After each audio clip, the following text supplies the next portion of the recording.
Pues buenos días. Buenos días. Para los distraídos, les avisamos que estamos en el PROME, el Programa de Matemática Educativa de Cicata, en una mesa donde tenemos el honor de que nos acompañe ya muy conocida por todos nosotros, María Trigueros, la doctora María Trigueros. Ya ha estado con nosotros tantas veces, sí, que ya es de casi. Y bien, nos acompaña la doctora Solange Roa, colega colombiana, que también nos ha visitado en otras ocasiones. Entonces te agradecemos que estés aquí con nosotros. Y también Edgar Posani, el doctor Edgar Posani. Entonces, gracias por estar aquí y introduzco el tema que nos reúne hoy. Hoy es el día del docente desde la perspectiva POI. Es decir, ¿qué le da una teoría cognitiva a un profesor que tiene que estar enfrentando cotidianamente tareas para que los estudiantes se adueñen del conocimiento matemático? Entonces, quisiéramos empezar contigo para que nos platiques tus experiencias. ¿Cómo ves tú las cosas, Edgar? Sí, claro. Pues yo empecé un poco en esto con un proyecto que me invitó María, que teníamos de CONACYT, que tenía un poco que ver cómo aplicar la teoría y utilizar otras, en particular la de modelación, para que pues, fuera más significativo el aprendizaje. Yo antes de meterme en esta parte educativa, yo soy de optimización, o sea, completamente diferente, pero soy de departamento de matemáticas, entonces hay que dar clases, bueno, damos clases, ¿no?, de matemáticas básicas y de álgebra lineal, que es muy importante. Y fue muy interesante, como que mi manera de entender el aprendizaje. Uno estaba acostumbrado a un aprendizaje muy lineal, ¿no? Teorema, demostración, ¿no? Y esto me ayudó, yo creo que sí, me hizo un mejor profesor, ¿no? En el sentido de tratar de ver, tratar de identificar más fácil dónde están las dificultades del estudiante al aprender, ¿no? Y uno creía que quizás porque contestaban una pregunta específica muy guiada del examen ya habían aprendido el tema, y luego te vas dando cuenta que no es cierto, ¿no? Que si pruebas una manera distinta de dar la clase, el alumno va a aprender mejor, y te sorprende de repente cosas que antes te costaba trabajo demostrar o que tendrían, con este caminito ya el solito decían, por esto y esto, aquello, y mira, pues yo ni siquiera lo había pensado así, y al final lo pueden trabajar. Yo disfruté mucho y sigo disfrutando, tratando de analizarlo, ¿no? La parte esta de pues que hay distintos niveles, ¿no? Y cómo se va construyendo el conocimiento, ¿no? Desde hacer acciones, cosas muy operativas, y luego hacer una reflexión sobre lo que se está haciendo, y luego tratar de diseñar preguntas con las cuales puedas detectar si realmente han cambiado, si tienen como un esquema, si realmente tienen una riqueza en cuanto a los conceptos matemáticos. Yo creo que es algo muy útil. Ya. No sé si quieres que les cuente un poco las actividades o... A ver si fuera algo platícanos. Sí, yo creo que en particular tenemos una actividad que tiene que ver con espacio generado, ¿no? Entonces, pues antiguamente pues das la definición, digamos, ¿no?, que tienen muchas ligas con independencia lineal y ligas con sistemas de ecuaciones, y aunque ya han visto el sistema de ecuaciones y demás, como que no les quedaba claro, ¿no?, cómo saber si era una base, si generaba, si no generaba. O sea, esos conceptos quedaban muy difusos y tenían muchos problemas, ¿no? Entonces esta actividad tenía que ver un poco, además era un contexto divertido, tenía que ver con patines y alfombras mágicas y cómo se podía llegar, ¿no?, desde un punto hasta otro. Entonces ya de entrada, para el alumno era divertido que ya no es teorema, demostración, ¿no?, sino van a buscar la cabaña del tío Gauss ahí en la mitad de la nada y les dan sus medios de transporte mágico para llegar, ¿no? Y en realidad la representación pues eran unos vectorcitos y tenían que saber si me bastaba con uno o no, o con ese si me era suficiente. Además había luego preguntas sobre, bueno, ¿me voy a mover un tiempo entero o no? ¿Qué pasa si me puedo echar en reversa o no me puedo echar en reversa con él? Y entonces esta discusión en clase, también la dinámica, ¿no?, de trabajo en equipo, de discusión frente al pizarrón, de pasar a los alumnos a que presenten su trabajo, a romper un poco el hielo, ¿no? Esta dinámica de el profesor es la fuente de todo conocimiento y yo estoy ahí para recibir, ¿no? O sea, como ellos también hacerles partícipes y responsables de lo que iban aprendiendo. Entonces tenemos diseñado una serie de actividades que iba paso a paso, construyendo en base a una descomposición genética que se tenía con anterioridad sobre cómo iba a ser el aprendizaje del concepto básicamente de generación y luego de la base, ¿no? Como conjunto mínimo de vectores que necesito para poder llegar a todos los lugares a los que quiero llegar, ¿no? Entonces inclusive ese lenguaje se les quedaba a las alumnos aún después de haber formalizado, ¿no? Como que les quedaba allá atrás, ¿no? O sea, lo que habían absorbido, y entonces pues obviamente pues mucho más significativo que nada más haberse quedado ahí con la... No sé si hicimos más análisis al final de comparaciones sobre quién sí usaba y quién no usaba. No, hubiera sido interesante. sí, no lo hicimos, pero estamos trabajando con Hilda en un artículo, pero no... Ya. No, Y luego de parte del modelado siempre, yo creo que ellos siempre teníamos muchos problemas como aplicados, ¿no? Les poníamos uno de sistemas que tenía que ver con calles, ahí tenemos algo publicado, ¿no? Sí. Que tenía que ver con el aprendizaje de sistemas de ecuaciones. Y era difícil para ellos, ¿no? Les poníamos una serie de calles y decíamos, bueno, voy a tratar de dirigir el flujo de tráfico dentro de estas calles donde no se pueden estacionar, ¿no? Plantéame ver qué calles sí puedo cerrar para mantener el flujo fuera del mapa de la ciudad y cuáles no puedo o en cuánto puedo reducir, ¿no? Y entonces la discusión está sobre quién es la variable de decisión y cómo planteo yo las igualdades. Yo creo que es muy rico y además al final los alumnos siempre se acordaban y les encantaba el problemita, ¿no? Que también ahí pues, también hicimos una estructura genética y pintando los resultados, ¿no? Yo creo que con mucho éxito y siempre lo utilizo en mis clases, ¿no? Bueno, tengo ahí 3 o 4, ¿no? Dependiendo del semestre cómo me sienta. Tengo mi bolso de modelos para probar, ¿no? Con los alumnos. Muy bien, te agradezco. Seguramente vamos a regresar con estos asuntos. María, ¿cómo se articula un discurso teórico en la docencia? ¿Sí? Bueno, yo creo que la teoría PUE que está muy bien planteada para eso.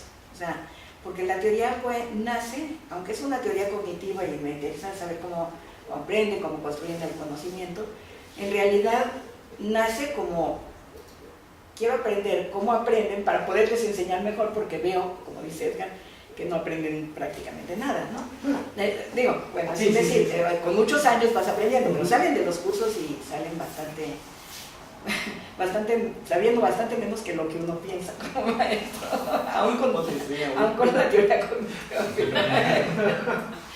Pero bueno, nace con ese afán, o sea, es cómo hacemos para mejorar el conocimiento y de lo que se echa mano es de una teoría cognitiva. Entonces, la teoría APOE te hace reflexionar sobre lo que decía Edgar, o sea, el hecho de tener que pensar, aunque sea a lo mejor no muy atinado, qué construcciones van a hacer los alumnos o cuáles son las construcciones que necesitan hacer para los alumnos, para entender tal concepto, para aprender tal tema de matemáticas, pues te permite acercarte al tema de otra manera, mucho más reflexiva, y te da un lenguaje también con el cual acercarse, o sea, te da una serie de estructuras con la cual puedes hacer eso. Y entonces, pues, con tu experiencia como maestro, viendo fuentes de literatura o lo que sea, tú puedes ir armando este rompecabezas que es la descomposición, que es un modelo, y con el modelo enfrente, digamos, es que diseñan las actividades, ¿no? Y entonces las actividades enriquecen mucho el trabajo de los alumnos y además también enriquecen tu trabajo como profesor, porque para hacer cada actividad, o sea, tienes la descomposición y tienes que tener actividades que promuevan cada una de las construcciones que tú estás diciendo que son necesarias para que se haga, para que se aprenda. Y entonces a veces, bueno, en los libros no hay esta conciencia, digamos, entonces hay cierto tipo de actividades que son las que uno sigue normalmente como profesor, pero eso no da cuenta, digamos, del aprendizaje de los alumnos. Entonces, con el tener que buscar una actividad específica para que suceda cierto tipo de reflexión, te enriquece muchísimo la posibilidad de pensar en actividades y de hecho, siempre que mandamos artículos los dictaminadores siempre me gustan muchísimo, siempre nos dicen, me gustan muchísimo las actividades, porque sí, ¿cómo se les ocurrió tal cosa, no? Pues sí, tienes algo que te fuerza como a dar más de ti, ¿no? Y creo que eso es básico. En este proyecto que hablaba Edgar, que introdujimos la modelación, que no choca para nada con la teoría, pues como que pasamos del juego del modelo, por ejemplo el de las patinetas o el de o el de las calles, o tenemos muchos ya, no es solo el problema, sino que cuando llegas a cierta parte, y también es el método de enseñanza, esa es otra cosa que quiero recalcar, ahorita regreso a esto, no me voy a salir tanto por la tangente, pero la teoría pues nace como una teoría de educación matemática para hacer investigación, con la idea de tener el modelo, probarlo, si no funciona, otra vez, si no funciona, otra vez, hasta que te guste, ¿no? Bueno, hasta que dé cuenta del aprendizaje. Pero nace también con una parte que es menos conocida, que es el ciclo de docencia, con una manera específica de enseñar. Y ese ciclo de docencia que se llama el ciclo ACE, todos los nombres en la pues vienen de las palabras con las que se componen, ¿no? Entonces es trabajo en actividades de estas que te digo que se desarrollan con base en la descomposición genética, discusión en clase con los alumnos, discusión grupal, digamos, y ejercicios que se les dejan a los alumnos. Y todo esto está construido en términos de que hagan, sabiendo, digamos, que tienen que hacer muchas acciones, darles muchas oportunidades de reflexionar, no una pasadita nada más, y que de esa manera vayan construyendo el conocimiento. Trabajan colaborativamente también, que es muy importante, y llevado al extremo, que no lo hacemos mucho porque la institución no nos los permite a veces, pero en la didáctica de APO se propone la evaluación colectiva, o sea, en equipo, ¿no? Y en algunas experiencias lo han hecho así y funciona también muy bien, porque también los alumnos se comprometen más con el trabajo en el grupo, en el propio salón. Y ver la dinámica en la clase es súper bonita, la verdad, porque los alumnos sí se comprometen y sí discuten tanto las actividades, digamos, estas de los problemas y cómo entrarle, y qué hago con esta información que tengo, qué no hago, a qué horas la meto y a qué horas no, sino que nosotros cortamos la discusión en el problema en ciertos momentos para introducir este tipo de actividades más conceptuales y que los alumnos trabajen con ellas y vayan haciendo más reflexión. Entonces tienen la reflexión en el contexto, pero también tienen la reflexión fuera de contexto, y todo eso es la teoría. Pues entonces a mí como maestra, bueno, como investigadora, pues tiene muchas cosas, según yo es muy poderosa. Pero bueno, lo dice alguien que hace eso. Tómalo como de que viene. Pero como maestra también me da una guía, no solo para programar mi clase, no solo para buscar como ejercicios o actividades que puedan generar estas construcciones en los alumnos, hasta la mayor profundidad, digamos, posible, sino que también me da una herramienta, como decía Edgar, tienes el lenguaje de APOS, que está relacionado con un modelo de cómo aprenden los alumnos matemáticas. Entonces, cuando tú los oyes hablar, cuando estás entrenado con la teoría, pues tú estás oyendo acciones o procesos o objetos o un esquema en ciernes, digamos, y entonces te da una manera no solo de diagnosticar al alumno, sino de, a partir de lo que él está diciendo, poder generar preguntas que lleven hacia donde el agua a tu molino, ¿no? Hacia donde tú crees que debe ir, ¿no? Y te da una herramienta de evaluación que también es muy poderosa. Ya. Entonces creo que eso es lo que... Eso dijiste mucha sustancia. Entonces yo creo que vamos a regresar a eso. Solange, colocarse en la teoría como docente, todos los maestros buscan aprendizaje en sus estudiantes, pero te estás colocando en el aspecto cognitivo, en el aspecto de la construcción, de cómo se construye ese conocimiento y qué haces tú. ¿Cuáles son tus experiencias al respecto como investigadora, como docente? Bueno, puedes decir lo que quieras, pero sí me gustaría que platicaras un poco de eso. ¿Sí? Bueno, pues también mi experiencia con la teoría inicia con la maestría, continúo con la teoría en el doctorado y pues en el lugar donde trabajo soy profesora de cursos de matemáticas, especialmente en álgebra lineal.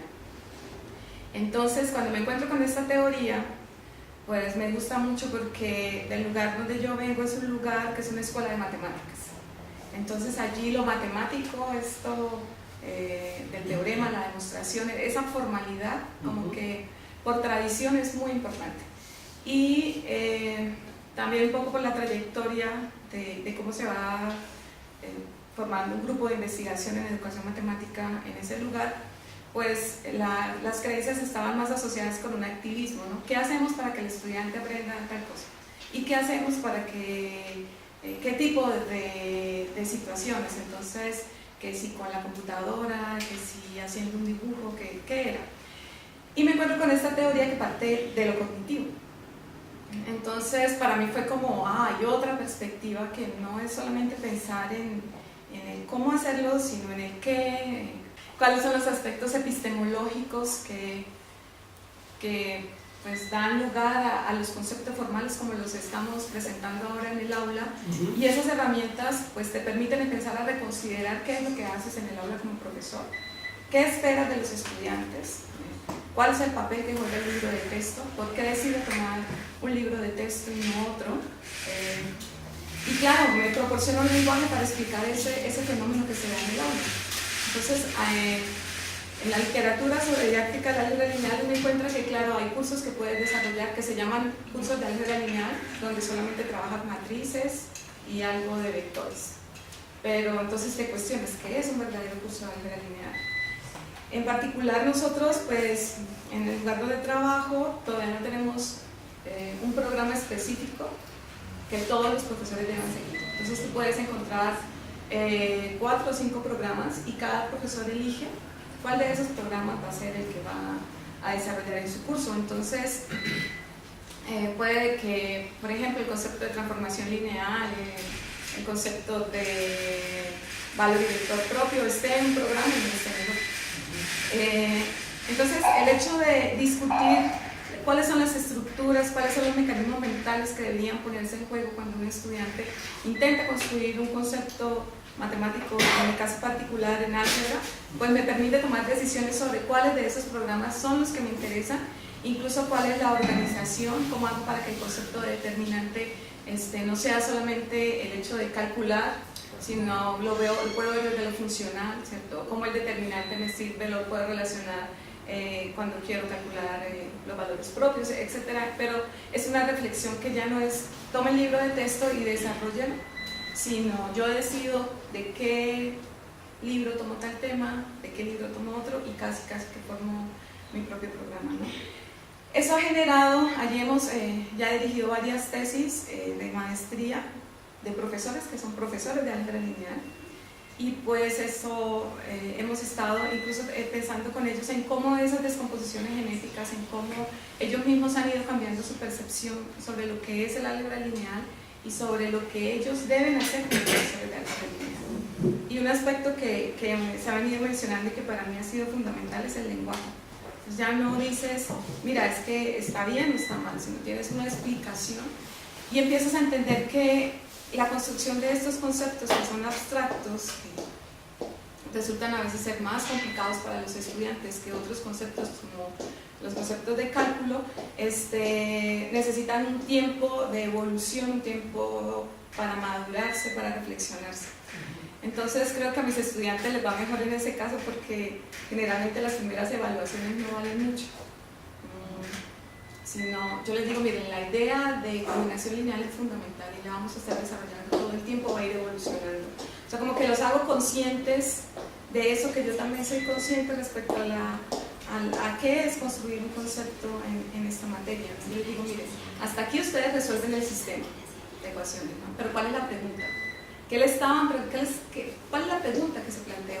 ¿Los vectores eran linealmente independientes? ¿Cuál es el generado? ¿Genera un plano? ¿Qué generan estos vectores? Entonces, no es solamente esas acciones, porque lo decíamos, entonces ya no dices, es que solo hacen lo mecánico. Dicen, no, es que hacen acciones. Pero ¿qué tengo que hacer para que esas acciones sean interiorizadas y los estudiantes puedan responder la pregunta, el problema original, ¿no? Entonces, creo que en ese sentido, así como para mí fue un descubrimiento, para mis colegas profesores de álgebra lineal, para mis estudiantes de licenciatura en matemáticas, también sigue siendo una novedad que hay una línea que se dedica a la didáctica del álgebra lineal y que tiene, en este caso, una teoría que ha estudiado ampliamente los conceptos allí, porque en general se cree aún que solamente se trabajan temas de cálculo.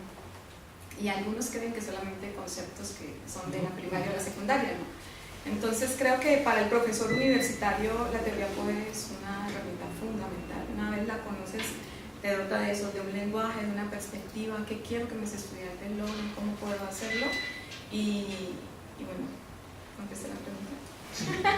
Yo creo que sí. De hecho, yo también llegué como maestra, o sea, yo en un curso con Dubinsky en Simvestar, en el Departamento de Matemática Educativa, me convertí por lo mismo, porque era maestra de universidad en el Hidalgo, y igual, o sea, las clases ahí son muy tradicionales y todo, y yo venía también formada así, y pues descubres como una manera muy distinta de trabajar, en donde además los alumnos participan mucho más, de manera mucho más rica, ¿no? Deja que se esto y te diga que el primer curso que se dio en este posgrado de seminario Rodeo Dubinsky, Rodeo sobre Apo, muy curioso, porque traía variados a todos los estudiantes con su estilo tan especial. Sí. Pero bueno, ya platiqué esa anécdota. Peter, tú también, como docente que eres, todo docente tiene una teoría de la cognición tácita. Entonces, y tú que ya pasaste esa teoría tácita a una teoría explícita, que en este caso es el APOE, ¿cómo ha hecho evolucionar tu práctica docente? Yo creo que se ha cambiado diametralmente, o sea, de ir a teorema, demostración, ejercicio, este es el tipo de cosas que tienes que hacer, muy mecánico, muy a nivel de actividad, y ya creer que con eso ya aprendían, a darme cuenta que no, a veces no aprenden, y además sorprenderme y darme gusto, ¿no?, de ver que ellos estén aprendiendo, porque ya no es, haz este ejercicio, sino cómo atacarían el ejercicio. ¿Qué se les ocurre? Y si lo ponemos como un sistema de ecuaciones, ¿no? Muy bien, resuelvan. ¿Qué les está diciendo el sistema de ecuaciones? No, pues esto. O sea, y ellos ya solitos, o sea, como que tengo evidencias muy claras que antes no las tenía sobre cómo han estado aprendiendo la materia de manera diferente, ¿no? Inclusive uno quizás como profesor no se acuerda uno cómo aprendió los conceptos, ¿no? Y entonces eso te ayuda como a reconstruir, pues así fue, ¿no? O igual yo llevé otro camino, ¿no? Digamos, ¿no? Pero sí, como que estás constantemente pensando, bueno, ¿cómo es que van a aprender? ¿Dónde están fallando? ¿Por qué no le entiende? ¿Dónde está la dificultad? ¿No? ¿A qué nivel se quedaron? Entonces siempre es, ya también forma parte de mis cursos, yo no quiero metoditos ni algoritmos para resolver, ¿no? Quiero que piensen, están trabajando en cosas. Luego me toca darle también a abogados y politólogos, y es también esto de, bueno, ustedes igual son matemáticos también porque trabajan conceptos y tienen que relacionarlos y tienen que llegar a conclusiones con sus leyes. Es el mismo trabajo que estamos haciendo en la clase de matemáticas. Entonces, pues sí, claro que todo esto te enriquece, ¿no? Y otra ventaja que yo le veo también, pues al ciclo hace es que te libera más tiempo para una atención personalizada, ¿no? Mientras están haciendo sus discusiones, uno puede darse cuenta y entonces la evaluación es más inmediata, más clara. Si tú ves que todo el grupo está cojeando en alguna cosa, pues puedes parar y entonces dar una definición o escoger ejercicios para que desarrollen esa parte. Y en cambio antes, pues no aprendieron, que sea porque no aprendieron, son flojos, no estudian, ¿no? También te involucra más como profesor en el aprendizaje, yo siento, ¿no? O sea, no es una corresponsabilidad del alumno y del profesor, estamos ahí todos para construir, digamos. Entonces esta idea de construir el conocimiento, de construir los conceptos, yo la hallo muy útil. María, estamos hablando de docencia universitaria, casi aquí, y la docencia preuniversitaria o básica. Bueno, en realidad la teoría surge como afinada, digamos, para la enseñanza universitaria Y entonces, pues es ahí donde ha tenido más, donde ha habido más trabajo, donde se ha hecho más, pero poco a poco hay más comunidades que están haciendo trabajo más a nivel cada vez más elemental, ¿no? Y de hecho, una de las primeras tesis más bien la primera tesis que Edwinsky dirigió en matemática educativa, porque él era un analista funcional,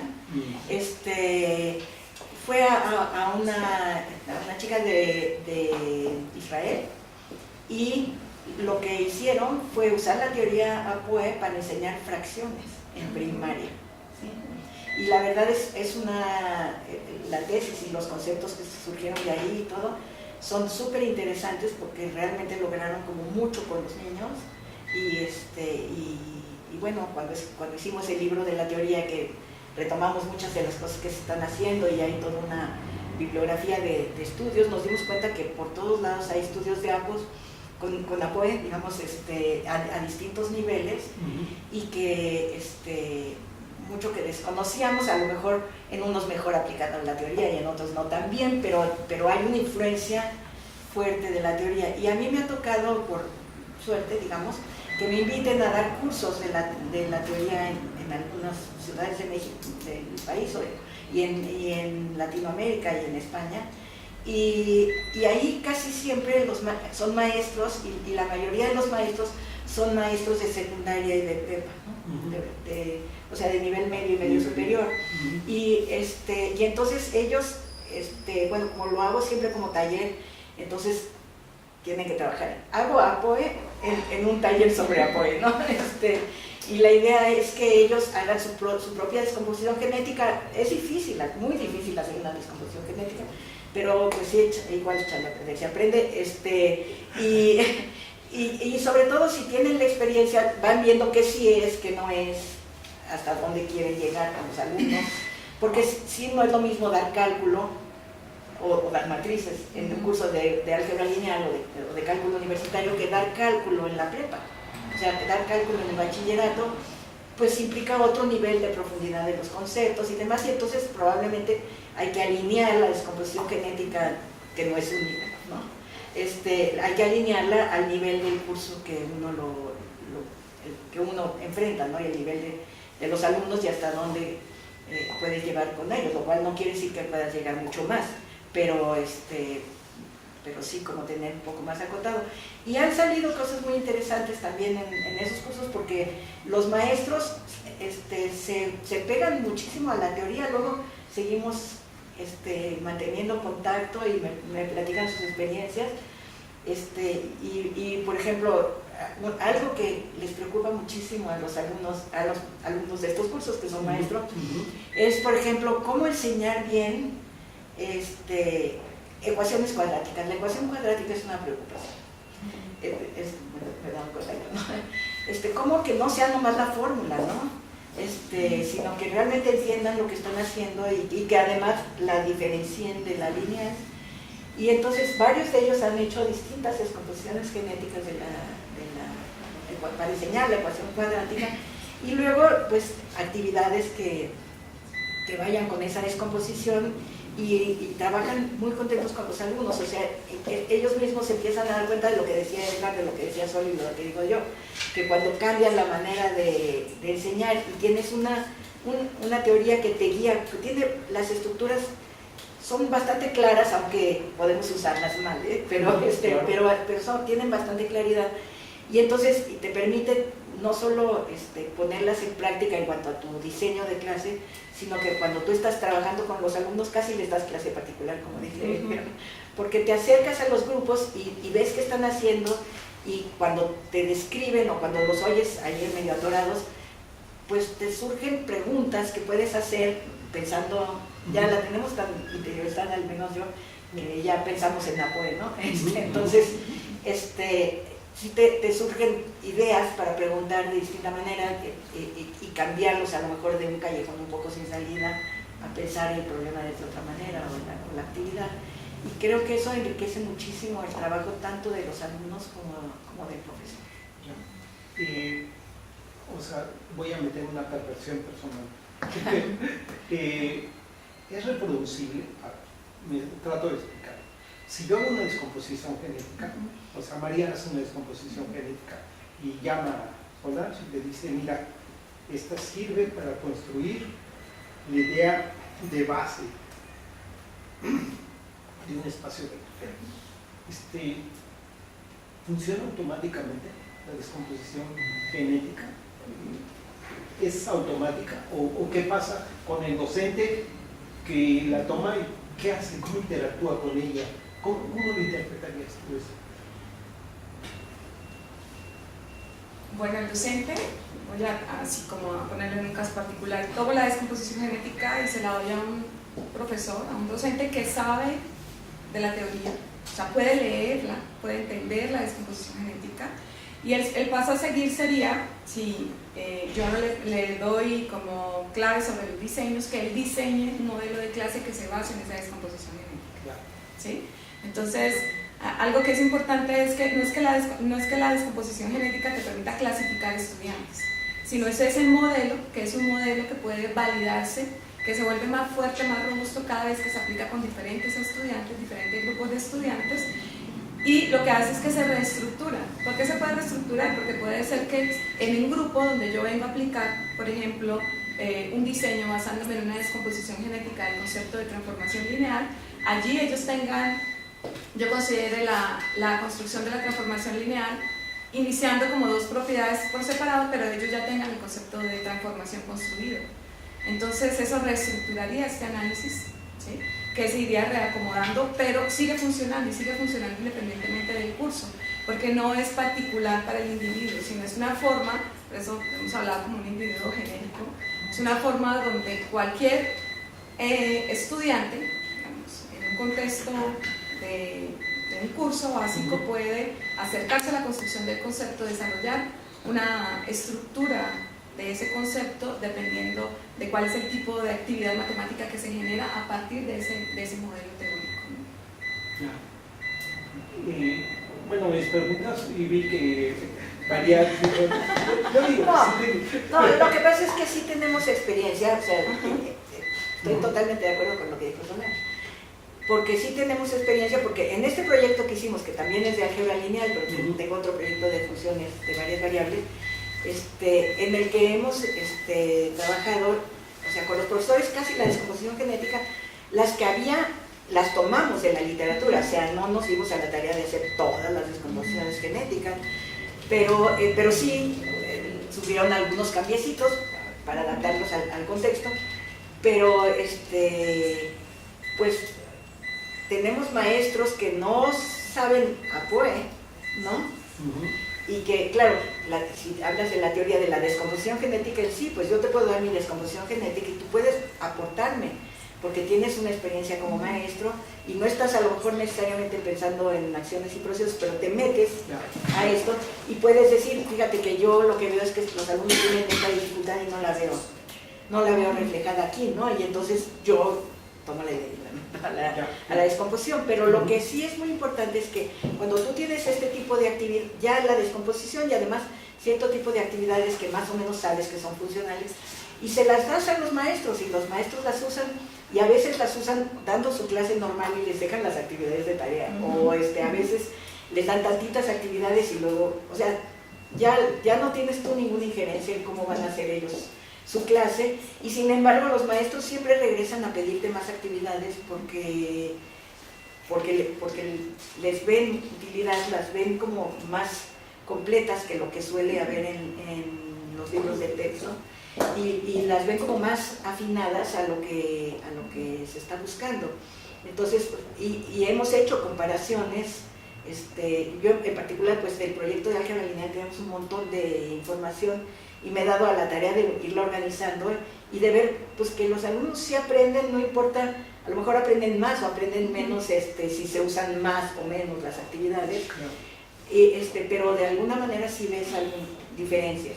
Y con el de funciones de varias variables sí hemos hecho, bueno, cálculo de varias variables, sí hemos hecho el esfuerzo de comparar con distintos grupos y ver qué aprenden más unos, porque a veces O sea, también hay que ser humildes, no es que sea, wow, ya, con esto ya, ¿no?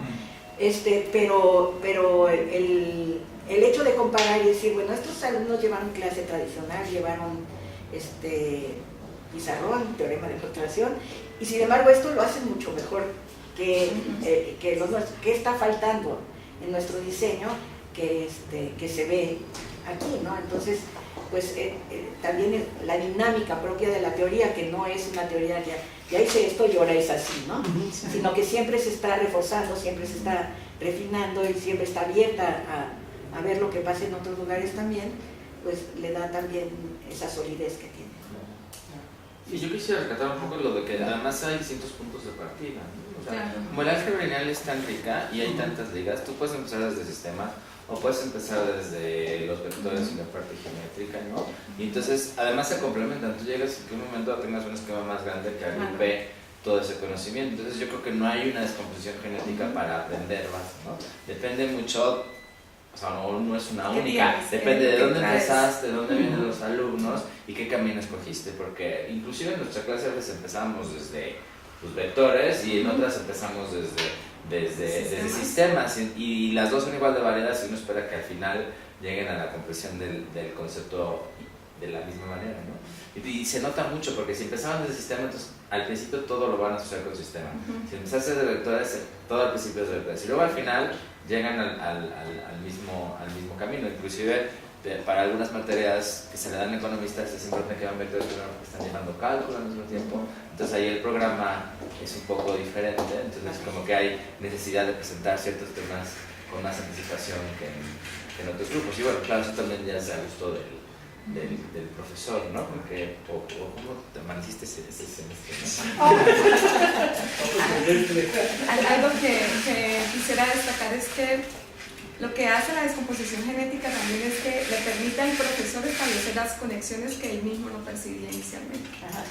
Porque como hay esa linealidad del currículo, ni siquiera te cuestionas. Pero cuando analizas una descomposición genética, te empieza a decir, oye, puede ser que el producto no lo veas solamente como algo mecánico, ¿no? El producto entre matrices, que se define si los tamaños son tales, sino si ves este teorema que relaciona, que ve las matrices como transformaciones lineales, aquí se justifica el hecho de que el producto tiene que verse así. O sea, y eso, ¿cómo lo ves? Eso te lo muestra la descomposición genética.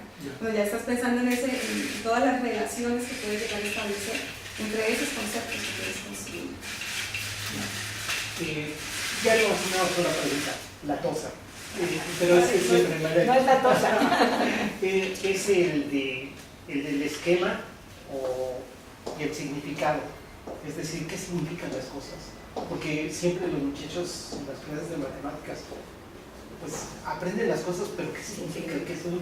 Entonces, ¿qué le puede decir a un profesor en relación a ese asunto de significado? Bueno, yo creo que todos nos preguntamos un poco esto, ¿no? Pero yo creo que la noción de esquema, que se ha usado un poco menos en la investigación, pero es muy rica, lo que decía Edgar, conforme vas trabajando con los alumnos, ya sea con la teoría o no con la teoría, porque lo cognitivo pues puede ser independiente, tú quieres desarrollar que aprendan o lo que sea, pero lo cognitivo pues ahí está, ¿no? Entonces tú abordas, o la gente aborda problemas, tienes un problema nuevo, lo abordas con lo que puedes, o sea, lo que tú traes viene a tu mente cuando resuelves un problema. Ese es tu esquema, por lo menos tu esquema inicial.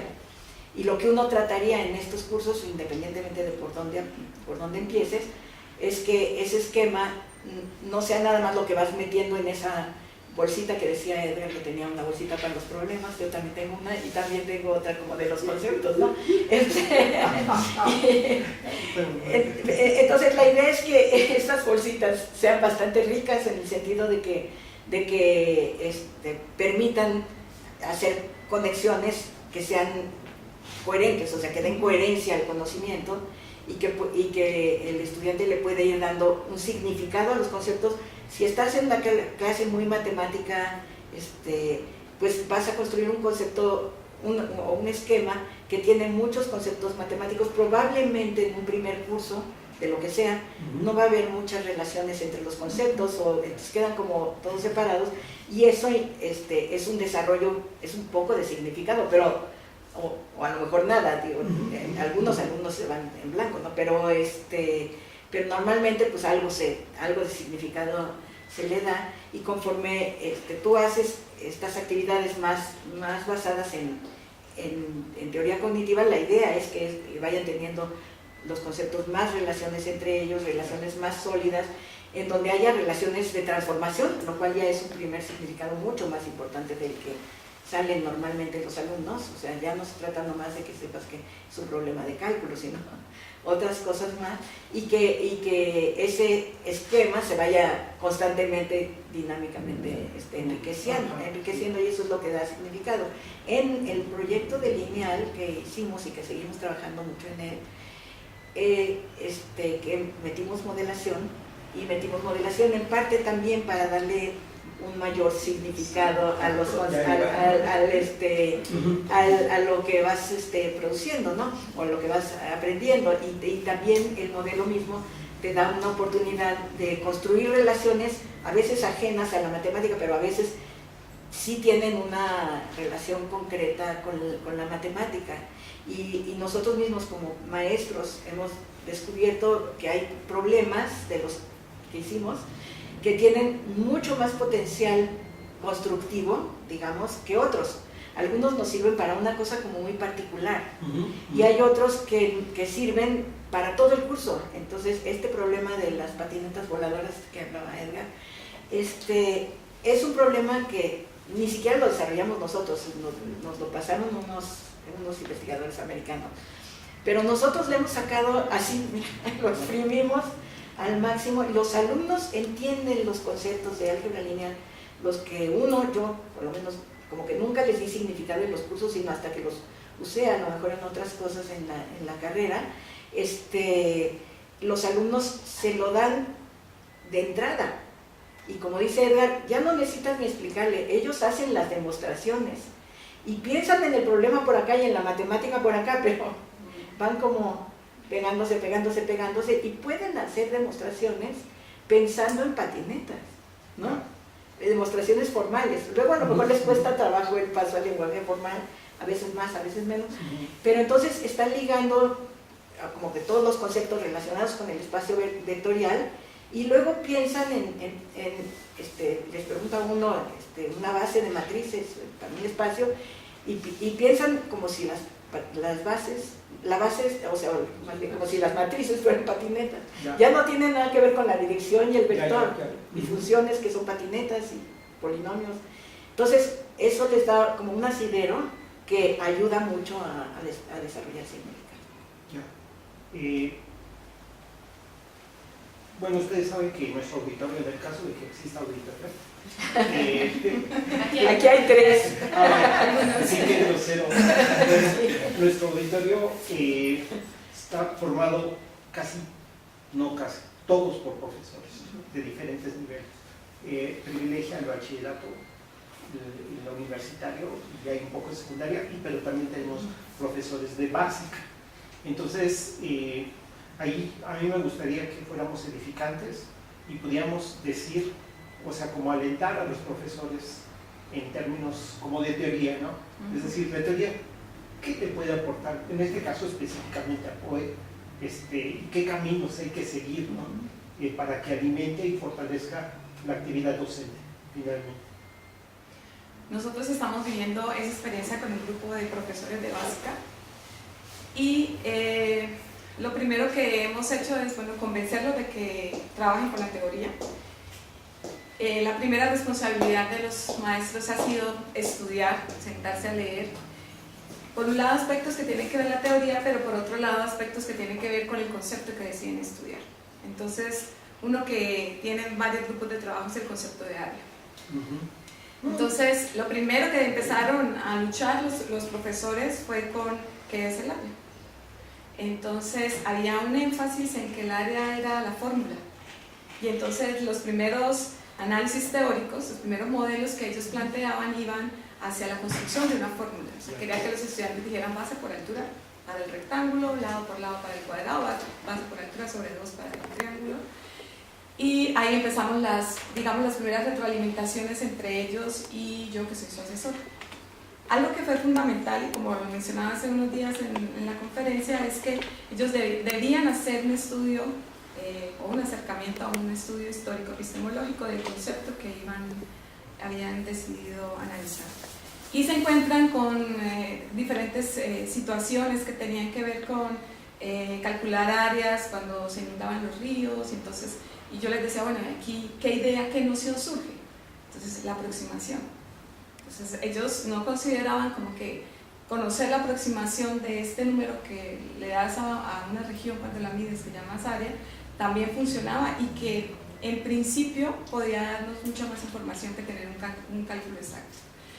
Cuando empiezan a ver estas cosas y empiezan a ver, por ejemplo, que esa noción de área desemboca en el área bajo la curva para la integral, pues eso empieza a transformar no solamente el modelo que están estructurando, sino lo que ellos concebían como área.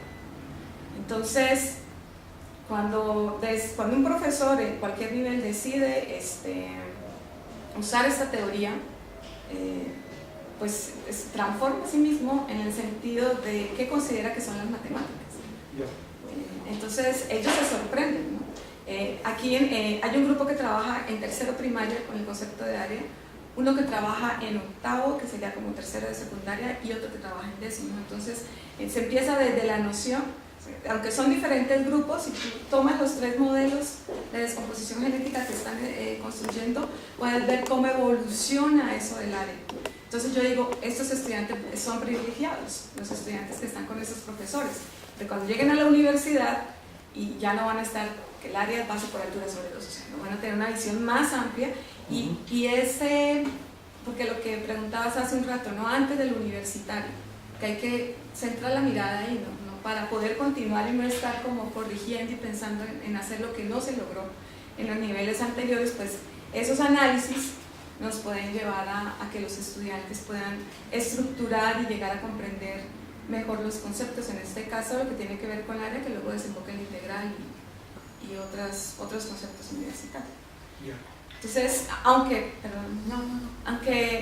trabajar con cualquier teoría puede ser complejo, que tienes que apropiarte de la teoría, creo que la recompensa es muy gratificante en el hecho de que te sirve para analizar cualquier concepto y empiezas a cambiar la perspectiva de la dinámica del aula. O sea, la actividad del estudiante cambia, pero también la percepción de qué hace el profesor en el aula, pues también.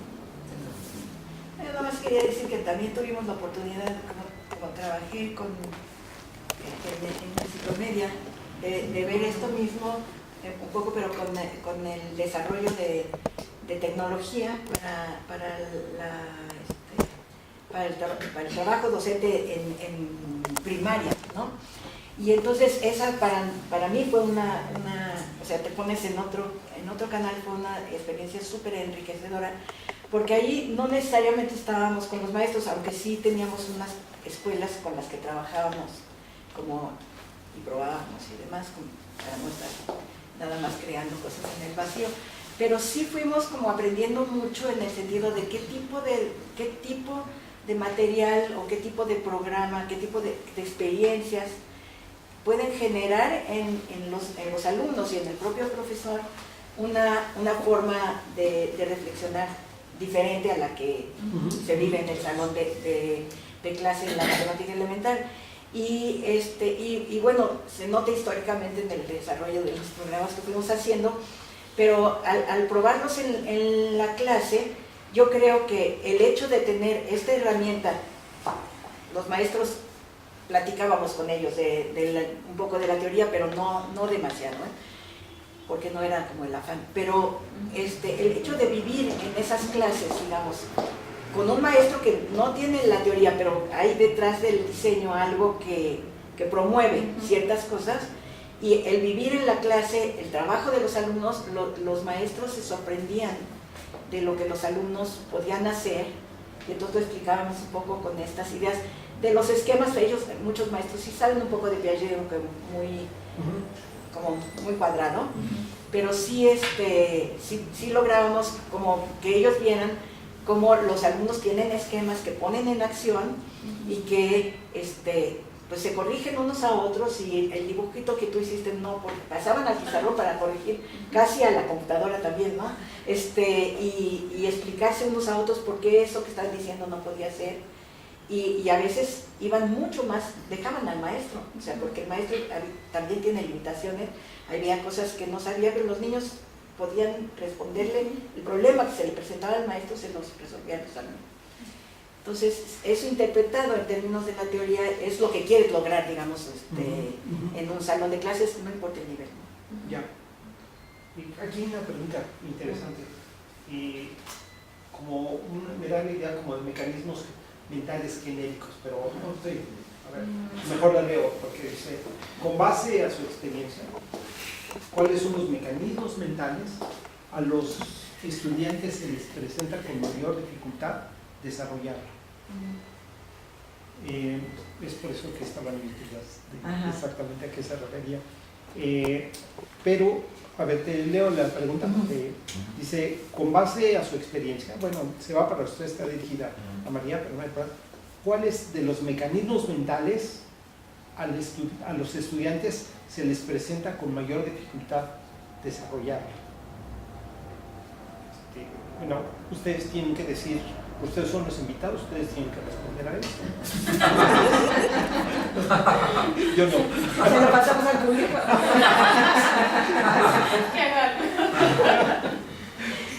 Bueno, en mi opinión, y a lo mejor Solange puede decir más, y también el mismo Edgar también puede decir más, aunque a lo mejor no has pensado tanto en los mecanismos mentales, pero yo creo que es difícil decir cuál mecanismo mental es más difícil, o sea, porque para mí los mecanismos mentales existen, ¿no? O sea, de alguna manera nuestra cabeza, o sea, nuestra mente trabaja de cierta manera, y lo que hace la teoría es ponerles algunos nombres simplemente para, otra vez, para poder hablar, para poder referirte a ello. Yo creo que trato de entender un poco la pregunta, no la entiendo muy bien, pero creo que el paso de la acción al proceso, que es el mecanismo de interiorización, y todos están ligados a la abstracción reflexiva, pero creo que es el paso que de entrada a los estudiantes les cuesta un poco más, porque hay esa tendencia que tenemos muy natural de facilitar las cosas, y entonces irnos a lo que puedes memorizar, a lo que puedes entender como muy fácil, a la fórmula, porque entonces saco la fórmula y hago cosas, aunque no sabes si la sacaste para lo que es correcto o no.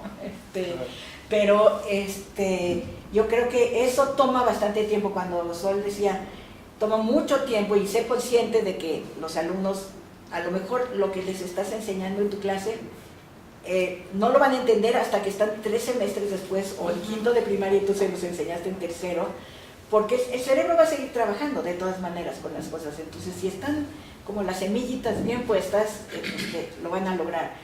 Pero yo creo que la parte de ir de lo muy concreto o sea, aunque sea concreto, abstracto en el sentido de una transformación o algo así, el ir de algo muy concreto a algo más general, es algo que podemos todos hacer, y de hecho lo hacemos bastante más porque siempre sobregeneralizamos, y siempre, ¿no? Siempre pensamos que se aplica a mucho más cosas, pero nos quedamos como ligados a las cositas que funcionan como con más facilidad. Entonces yo creo que esa parte es importante, y cuesta trabajo todos los mecanismos, pero también lo que es esta cosa que se va en el tiempo, es que más adelante tienes otras necesidades, ya sea en la materia, o en la solución de problemas, o en el trabajo. O sea, y eso a veces hace que se dispare, digamos, el mecanismo de encapsulación, que casi nunca lo logran en un semestre, aunque en estos cursos que damos con los modelos y eso, vemos que sí logran más alumnos quiere decir 2, o sea, de 0 a 2, ¿no? Encapsular algunos conceptos, o crear esquemas más sólidos, construir esquemas más sólidos, y es difícil que en un semestre o en un año los alumnos construyan los objetos como objetos cognitivos y matemáticos, lo mismo, porque toman más tiempo y ahí tienes que tener la necesidad de hacer acciones sobre ese objeto, y que no siempre en los cursos, no siempre llegas a esos puntos, ¿no? Aunque algunas veces deberías, pero... Pues yo creo que los dos son igualmente importantes y creo que los dos son difíciles, pero tienen una temporalidad como diferente. Ya, muy bien, Edgar. Sí, no, y esta parte de los procesos, ¿no? O sea, cómo los juntos, cómo forman ese esquema. Yo creo que la coordinación para mí yo la veo como la más complicada, ¿no? O sea, que tienen que acordarse que tengo por aquí y el otro, y de repente, pues lo que decías, esa liga, ¿no? Entre una y la otra, ¿no? O desencapsular a veces también es difícil, ¿no? O sea, tengo qué partecita de este esquema es la que me va a ser útil en este momento para resolver este problema en particular. Yo diría que eso sería, ya eso le llamamos los mecanismos mentales, ¿no? Al paso entre estos, o bueno, como esas actividades, no son actividades, pero son mecanismos, mecanismos también, ¿no? Yo creo que esa es aún más complicada, ¿no? Porque además ahí como que lo guía a uno menos, ¿no? Porque el paso quizás de las acciones al proceso, pues sigue haciendo acciones, ¿no? Ejercicios más difíciles, como que puedes guiar un poco más, pero el otro es como un poco más, o sea, necesitas unas actividades más originales o más precisas para esa actividad, y es más complicado diseñarlo y además que tengas éxito. Yo estoy muy bien que te regresa a la figura de la descomposición funcional. O sea, si te dices cuenta de todas las... Bueno, pensando en términos... Todas las sutilezas, ¿no? Que tiene la construcción del conocimiento. Ajá. Pero también hay algo que siempre nos preguntan, no sé si a ustedes en los talleres a maestros, siempre me preguntan, o sea, siempre pensamos en el objeto como el objeto correcto, ¿no? Pero los alumnos siempre construyen objetos que no son correctos, ¿no? O procesos que no son los correctos. Entonces, la teoría también te da una herramienta para entender eso. O sea, si tú construiste un objeto que no es el objeto matemático correcto, o el proceso que no es el proceso correcto, pues la teoría te da un camino a seguir. Entonces tú construiste un objeto que hay que desencapsular, y por eso es tan difícil construir, o sea, reconstruir, que cuando ya construyeron como que aprendan bien, porque hay que desencapsular, que es lo que dice Edgar, que es muy difícil, y ciertamente lo es, trabajar de nuevo con las acciones, con los procesos, con las coordinaciones, para volver a encapsular un objeto que sea el objeto matemático que quieres construir. Pero los alumnos construyen en el camino muchos objetos. Yo comentaba con Edgar en la mañana, y a raíz de lo que dijo Sabrán, me acordé que estaba leyendo unas entrevistas de cálculo multivariado, integrales dobles, de alumnos que terminaron el curso con buenas calificaciones. O sea, ya lo pasaron. Y confunden área con volumen constantemente, ¿no? Entonces, sería agradable. Entonces, dices, ¿cómo es importante que el concepto se construya bien desde el principio? Pero bueno, ya los tienes ahí y ya no tienen clara esa diferencia. Entonces, bueno, si entre tus alumnos de cálculo multivariado, probablemente haya muchos que están en las mismas, pues la descomposición sí te da rutas, digamos, como para retrabajar esas ideas y volverlos a ayudar a construir. Y de hecho el entrevistador, que estamos trabajando con apoyo, ¿no? Sí hace algunas cosas en las entrevistas que llevan a alumnos que ves que están usando fórmulas y sin ningún significado, y de repente el alumno en algún momento de la entrevista dice, entonces déjame regresarme, y vuelve a explicar de otra manera completamente distinta, ¿no? Entonces ya te permite encontrar rutas para por lo menos despertar la confusión o la necesidad de explicar de otra manera, ¿no? Yo quiero decir que esto de la interiorización, o sea, del paso de las acciones al proceso, siento que es un poco complejo para los estudiantes, porque su actividad matemática generalmente estaba asociada con acción. Exacto. Entonces, con la acción me era suficiente antes para resolver los problemas, pero ahora aplico esas nuevas acciones y ya no puedo responder la pregunta que me plantean. Entonces, creo que en la medida que el profesor se apropia de la teoría y la usa en el aula de clase, esa forma de pensar ya no sobre lo mecánico, solamente sobre la acción, pues va a hacer que ese mecanismo se genere de forma, se evidencie de manera más natural. Porque la investigación lo que muestra es que lo más difícil está haciendo la encapsulación. Cuando uno encuentra a un estudiante que en ese momento de la entrevista ya entendí, y se regresa, pues salva la investigación, porque entonces hay una evidencia de que alguien logra un objeto, ¿sí? Pero, o de la casualidad. sí, bueno, claro, porque de todas maneras, por ejemplo, cuando los estudiantes, un curso de cálculo 1, en alguna ocasión eran todos repitentes y ellos estaban desesperados, profe, ¿cuándo vamos a ver la derivada? Y yo, bueno, llevamos en el cuento de la derivada, no sé, 5 clases, ¿y por qué están pensando que no estamos viendo derivada? Porque ellos estaban pensando en los métodos de derivación. Entonces, como ya su formación o el primer curso que había tenido estaba basándose en esos métodos de derivación, la derivada como razón de cambio para ellos era como perder el tiempo, no tenía que ver con el concepto que estás construyendo. Entonces, pues sí es como que dependiendo de cómo vas introduciendo el uso de la teoría dentro del aula o con un grupo de estudiantes, puede ser que un mecanismo vaya ganando o perdiendo un nivel de dificultad, por decirlo de alguna manera.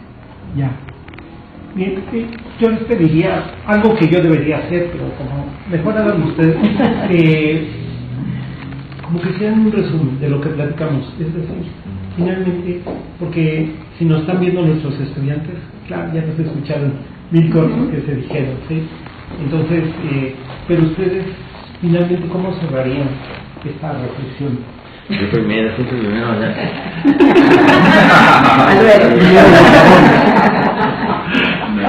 Pero bueno. La utilidad del apoyo, no nada más en el diseño de las clases, sino también como profesor para aprender a enseñar mejor, digamos, a guiar y encontrar los problemas del estudiante significativo. Yo creo que es el resumen así en una oración. Podría dar. Está bien. Solange, ¿tú qué dirías? Voy a tener más tiempo, María. Es culpa de Ella nos va a resumir a ustedes. Ok, perfecto. Para mí, creo que además del uso, el lenguaje. Yo hago muchísimo énfasis en eso porque te permite tener una perspectiva formal de la disciplina a la que pertenezco. Entonces, poder explicar ese fenómeno en términos de ese lenguaje es una gran ganancia. Y creo que pues muchos se pueden beneficiar de eso cuando están trabajando en el aula. Yo. Muy bien. Yo, bueno, ya básicamente dijeron los beneficios. Creo que de repente puede haber limitaciones también en el sentido de que a lo mejor te encasilla, claro, digamos, en algunas cosas, y yo creo que hay que estar consciente también de que hay otras cosas en el mundo, no solo Apple, claro, que enriquecen, que pueden enriquecer tu práctica.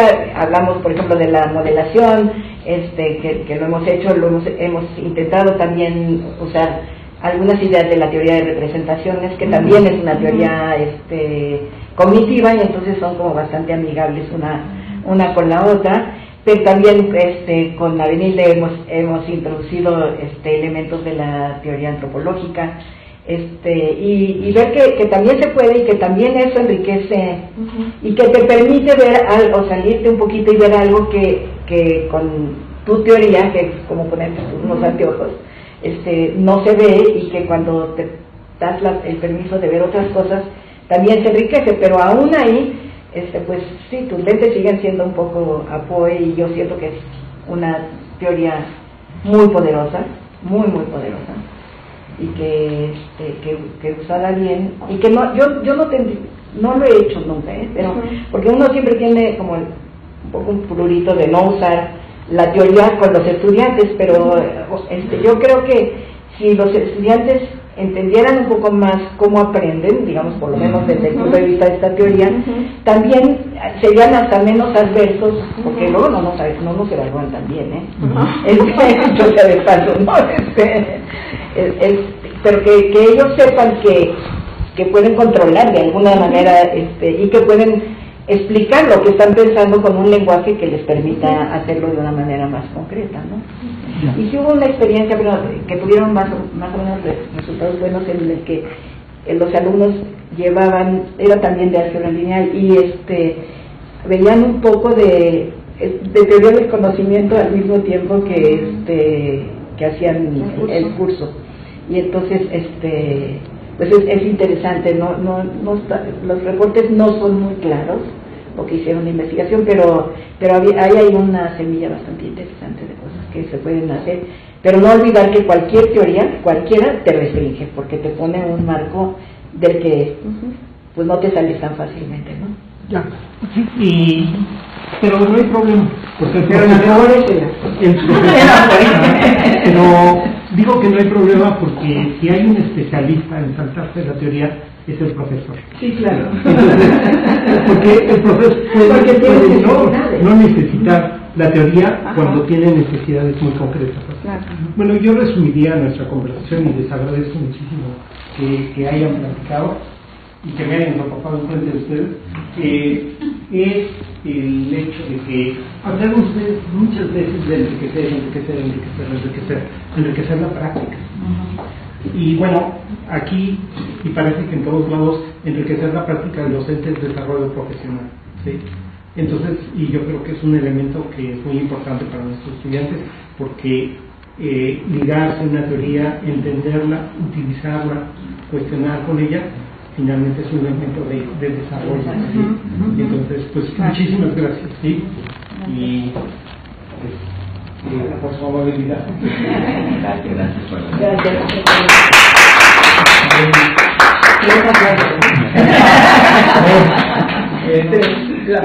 Podríamos haber cogido en blanco.